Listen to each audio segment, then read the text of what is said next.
the business model. So we're moving to the SAP. We we have some information about the SAP history and where the SAP comes from. And the SAP stands for the software and applications and products in the data processing. We have some software application,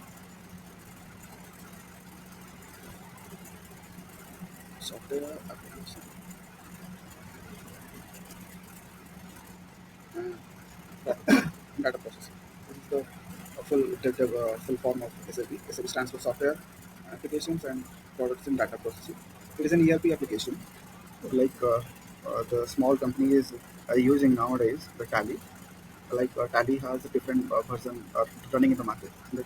In the 2015, 2010, 2015, the Tally has a version of the Tally ERP 8, 9, then Tally Prime 9.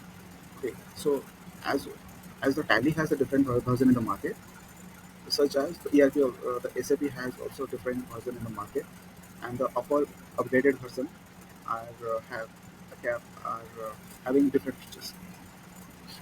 So it is an ERP application launched in 1927 in the German by the five IBM employees, Detmar Hoch, and Husso Klankner, and Klaus Wallen Rethod, and Klaus Tischer, and Hans Werner Hector. So they were the five IBM employees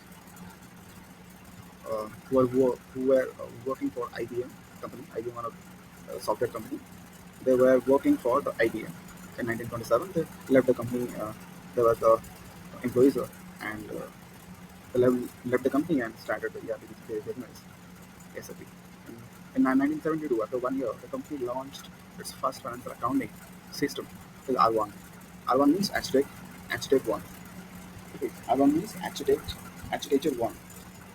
Okay, then where the business was the business holder, the companies were using this R1 system in 1972.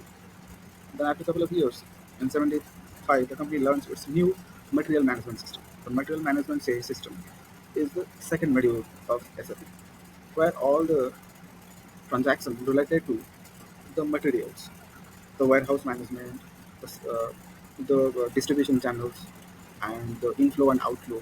As you have known about the cost accounting, inflow and outflow, okay, LIFO and FIFO methods, and so as like LIFO and FIFO calculations are being set up here, okay, and the material management, and this is the financial accounting, and the module we have been discussing here, okay. So this is the module is financial accounting. This is also system was also running in the R1 at stage. Then 78, the company has 60 employees. So this is the history of the company. Basically, we are uh, discussing, and and after becoming a big company with having 60 employees, the company became one of the largest software firm in the Germany. Then 1981, the company learns its new generation software version. Okay, R2, Architect 2. So here in 73, it was using the first R1. It was the primary version. This is the primary version of the software was R1. Then 81, in 81, the company launched its new generation software. Like we are before 10 years, we are using an Android and iOS smartphone. We were use Android version like 9, 10, 11. Now on the current date, we are having an Android version like 14, 15. So with the upgraded Android version having a different features the companies are enhancing the security patchy levels to retain the data and not to lose and to recover the data easily. So this is the basic and most important reasons why the companies are keep enhancing their security levels, security and data retention and database upgradations. Okay. Then 1922, SAP again released its the next generation version. Okay, next generation software version. This is R3, Architect 3 to the market and enters the new era of growth. Where it is happened, the company captured the entire world across the German and its neighbor country, the European country and Asian country. So here the company started growing. Okay, remember it. The R3, the Architect 3, came into the market in 1992.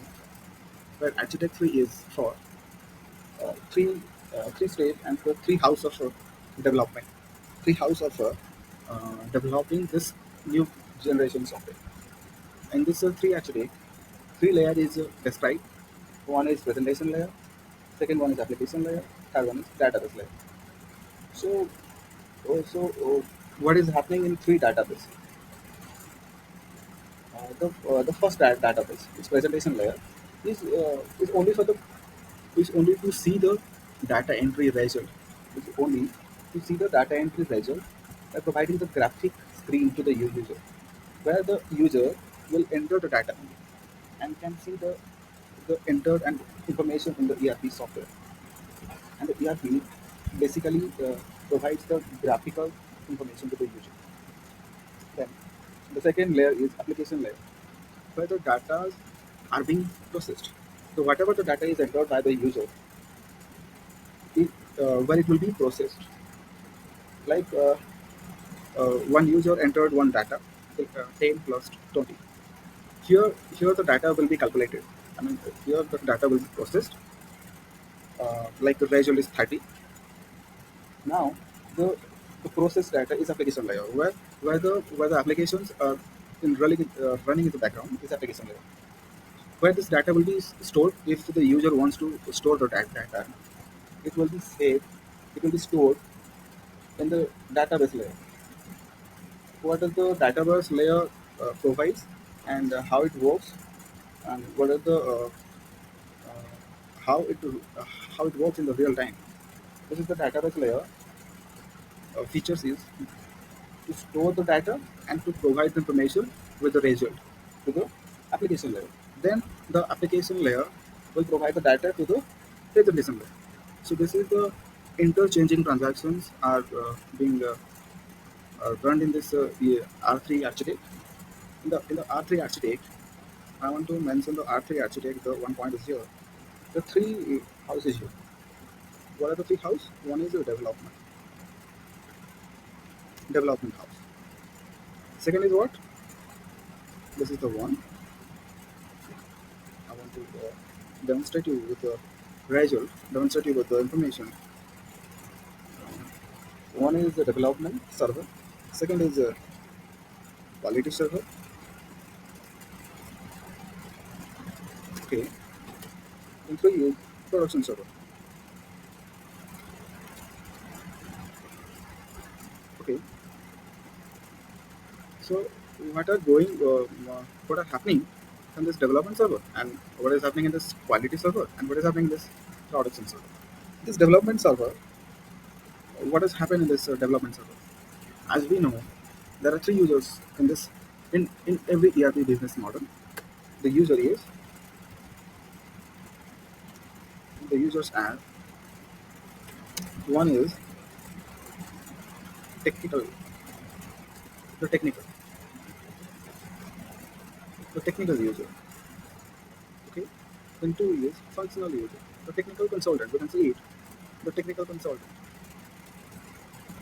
So why we call them consultant? Because they consult us how to configure the sales system and how to use the ERP application in the day-to-day running of the business at international level, and how to retain the report of 10 years of 10 years of last 10 years, 5 years, 20 years, 100 years of report, where we can store in this database of ERP business or the ERP software application. Second user is functional, and the third one is end user. Okay. So what are the role of end user and what are the role of functional user? So, I've fallen to right here the consultant. Okay. So here the technical user role is the duty is to develop the server, to develop the server. Okay. And this is the technical team on how to code and how to decode the system, and to use the Java and script and Oracle, HTML, whatever the information and whatever the tables are maintained by the technical consultant. And this is the duty of the technical consultant. And what is the quality server? And this here the quality server is maintained by the both of the technical and the functional consultant. And I will explain you how they maintain the quality server. Once the development is done by the technical consultant in the development house, then it is going to then that the ERP software will be sent to the quality server to check it whether it is working or not. If in a company one product is made, a technical product is made, well, let's take an example of the Tata motor. If Tata motor has made one product, a four wheeler, okay, one product, a four wheeler, and the products in the manufacturer, the Tata motor manufacturer has the engineers have, okay, has hired the engineers, and the company has hired also the technicians, and also hired the selling executives, okay, the marketing executives. So here they maintain the coordinators among them. How once the vehicle is completely manufactured, is completely made at the company, and it is sent to the market, the quality server. Here, it refers to the user, and basic trial. Basic trial is happening in the quality server. How the company provides and how that ERP software is made, and it is working accordingly to the need of the business requirements or the business essential requirements. So basically, the quality server has provided information, or here it is to diagnosis whether the ERP software is working perfectly or not according to the requirements. Okay, then the production server. The production server is a live server. Means here the end user will perform here in this production server. Means the final data. I mean the end user is the business user. Okay, end user is business user. Where the business is appointed somebody to enter the day-to-day business transactions, to day-to-day transactions. Okay, so here the business user uh, will be working on this production server only. Because if the end user is getting some error on the production server, will contact to the functional consultant. Then functional consultant is able to fix that the problem. Then it will be fixed between the end user and functional consultant. If that the functional consultant is not aware of that problem or any issue, technical issue, it will contact to the technical consultant. And technical consultant may not have information about the functionality of the business, but he or she must have information about the technical knowledge. Means how and where the table or the entry code has been defined. Okay, so here see the technical consultant must have the efficiency and one must have the knowledge of that ERP business software. Although it is made by them. Okay, so in we were here and in 2015. Okay, we are here 1992. Okay. Then 2020, 2011, the SAP HANA came into the market. The name revision becomes reality. Means the SAP ERP, and we will discuss it in the upcoming videos.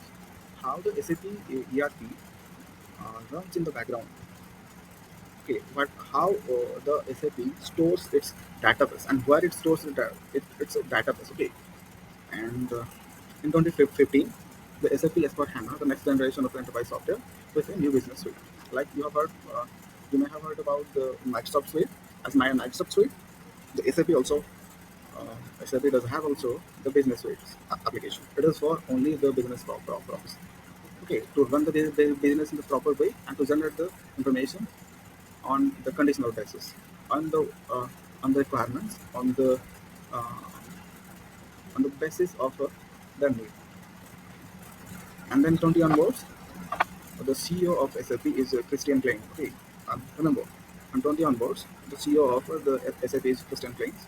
He's also he was also one of the team was working for the SAP. Then these are the users of the SAP, and in the coming classes, in the next our session and our next video will be on the functionality of SAP. So these are the basic history and the fundamentals of SAP software application. Thank you. Thank you for watching this video.